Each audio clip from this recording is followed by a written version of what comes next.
Hi friends, చూడండి గడ్డిని అయితే కట్ చేస్తున్నాను అనమాట. ఇరువైపులు గడ్డి ఉంది కదా, ఈ గడ్డిని అయితే నేను కట్ చేస్తున్నాను అనమాట. ఫ్రెండ్స్ చూడండి, ఈ విధంగా అయితే కట్ చేసుకోవాలన్నమాట. మనం వీటి వల్ల మనకు పీతలు కానీ ఎలకలు కానీ గట్లో హోల్ చేసి ఉన్నా సరే క్లియర్గా ఉంటే మనకు మంచిదన్నమాట. ఫ్రెండ్స్ చూసారా, ఈ విధంగా అయితే మనం కట్ చేసుకోవాలన్నమాట.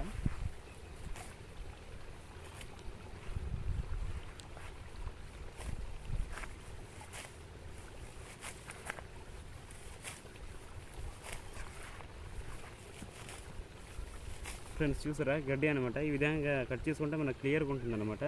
ఫ్రెండ్స్ చూడండి, పదునైన పొడవలు అనమాట. చూసారా, చాలా పదునుగా ఉందన్నమాట. చాలా జాగ్రత్తగా కోయాలన్నమాట కోసేటప్పుడు.